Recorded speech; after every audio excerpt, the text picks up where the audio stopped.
Hello fifth class student, this is your SST subject and ये आपका 19 chapter का first lecture है और आपके चैप्टर का नाम है फ्रीडम मूवमेंट ऑफ इंडिया। ठीक है, जैसा कि आपने 18 चैप्टर में रिवॉल्ट ऑफ 1857 के बारे में सब कुछ कवर कर लिया था, वैसे ही आपके इस चैप्टर में हम उस पीरियड के बारे में पढ़ेंगे जिस पीरियड में आपके जो रिवॉल्ट था 1857 का उसे ख़त्म कर दिया गया था।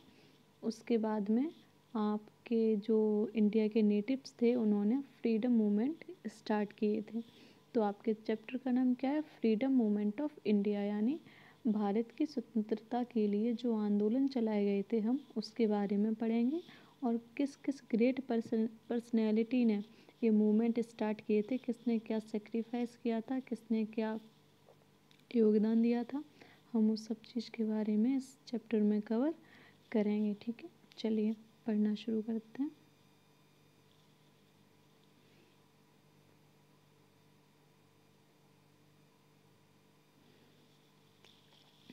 तो the British had suppressed the revolt of 1857। ठीक है, आपका जो रिवॉल्ट 1857 था उसको ब्रिटिश ने अपने पावर्स का यूज करके से ख़त्म कर दिया था। The fire of discontentment was still burning in the heart of native people.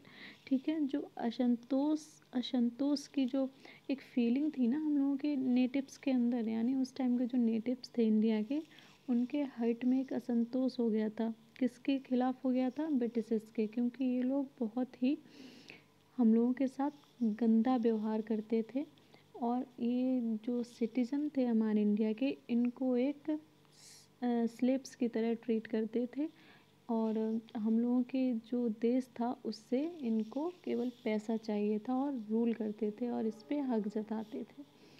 तो पूरा भी नेगेटिविटी भरी हुई थी, तो उनका एक असंतोष था उनके हार्ट में, वो अभी गया नहीं था।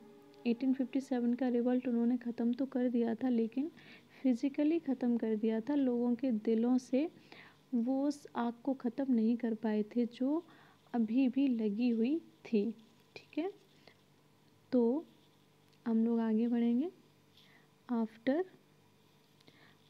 The revolt the British tried to bring some change in the education system as well as transport and communication system।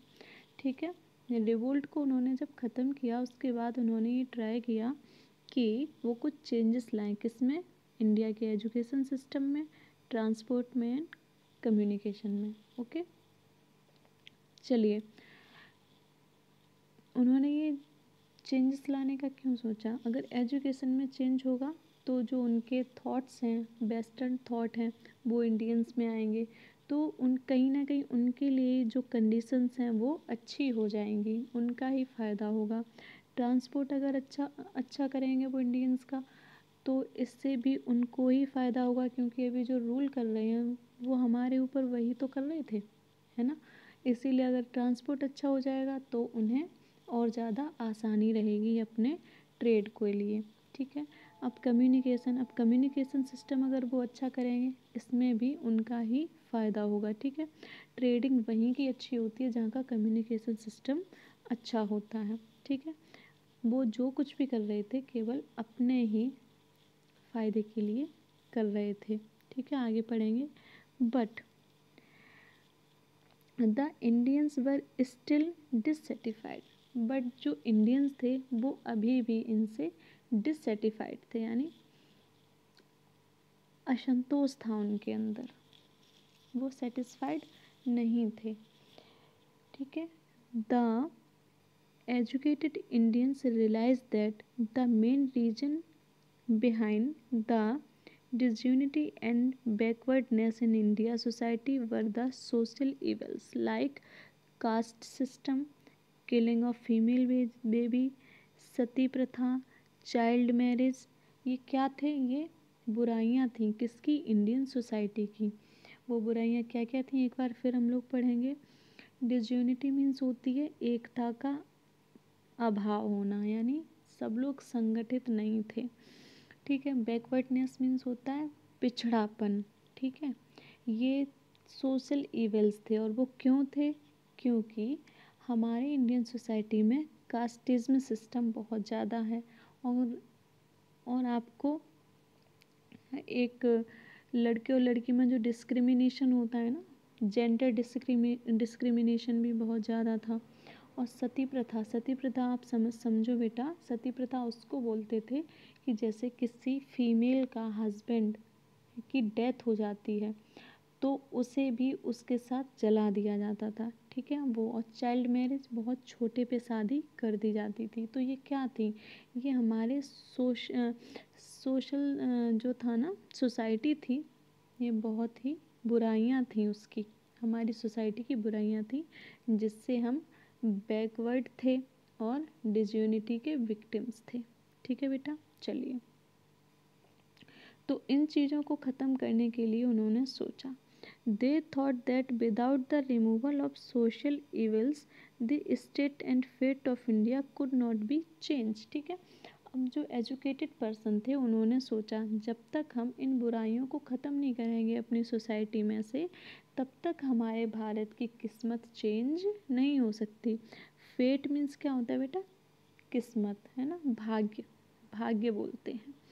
आगे पढ़ते हैं। The British had started western education in Indians add to absorb educated Indians in the government officers on meagre salary. ठीक है, उन्होंने ये education system क्यों शुरू किया इंडिया में, वेस्टर्न एजुकेशन सिस्टम? क्योंकि वो इंडियंस को एजुकेट करेंगे और उसके बाद इंडियंस को गवर्नमेंट ऑफिसर्स की जगह पर रखेंगे और उनको बहुत ही मिगर सैलरी देंगे। मिगर मीन्स होता है बहुत ही अल्प, यानी बहुत ही कम सैलरी पर।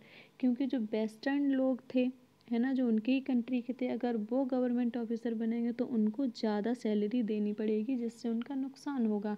लेकिन जब इंडियंस को एजुकेट करके वो गवर्नमेंट ऑफिसर्स बनाएंगे तो उनको बहुत ही मिगर सैलरी प्रोवाइड करेंगे। ठीक है, इसमें भी वो अपना ही बेनिफिट देख रहे थे। However the western education also influenced Indian with western thought. हालांकि जो वेस्टर्न एजुकेशन थी उसने इंडियंस को काफ़ी इफ़ेक्ट किया, यानी प्रभाव डाला उनके ऊपर, जो आपकी वेस्टर्न थॉट्स थे उन्होंने। ठीक है, आगे बढ़ेंगे। दे formed association, started newspaper and work hard to awake the feeling of patriotism among the Indians। ठीक है, जो एजुकेटेड इंडियंस थे उन्होंने बहुत मेहनत की। एसोसिएशन मीन्स होता है बेटा संगठन बनाना। उन्होंने न्यूज़पेपर शुरू किया, कुछ एसोसिएशन बनाए और उन्होंने काफ़ी हार्ड वर्क किया। किसके लिए? नेटिव्स में, इंडियन के जो नेटिव्स थे उनमें भारत के प्रति एक जो देशभक्ति वाली जो भावना होती है ना, उसको पेट्रियोटिज्म बोलते हैं, उसको जगाने के लिए काफ़ी मेहनत की थी। All these effort United the people against a common enemy. ठीक है, ये जितने भी एफर्ट उन्होंने लगाए थे, जो एजुकेटेड पीपल थे और जो ग्रेट पर्सनैलिटीज़ थी हमारी इंडिया की, उन्होंने जो हमारे इंडिया के नेटिव्स थे उनके दिलों में एक फीलिंग को जगाया, देशभक्ति की फीलिंग को। और जो किसने हेल्प की उसने? एक जो हमारा कॉमन एनिमी था, कौन था उस टाइम? दुश्मन ब्रिटिशर्स थे। ठीक है, जो हमारे ऊपर रूल कर रहे थे उन, और वो सबके कॉमन एनिमी थे। कॉमन एनिमी का मतलब सबका एक ही दुश्मन था उस टाइम। कौन था? वो थे ब्रिटिशर्स। ठीक है, उनके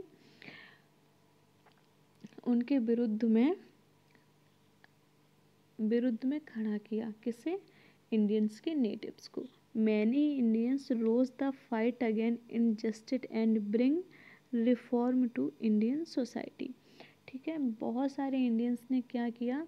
उनसे फाइट की, जो वो हम लोगों के साथ इनजस्टिस करते थे उसके अगेंस्ट में आकर उनसे फाइट की और इंडियन सोसाइटी में काफ़ी बदलाव किए। ठीक है, हम इस लेक्चर को यहीं पर ख़त्म करते हैं और नेक्स्ट लेक्चर में हम लोग पढ़ेंगे सोशल रिफॉर्म्स के बारे में। ठीक है, तब तक आपको जो समझ में नहीं आता है आप उसे दोबारा पढ़िएगा और इसका रिवीजन करिएगा।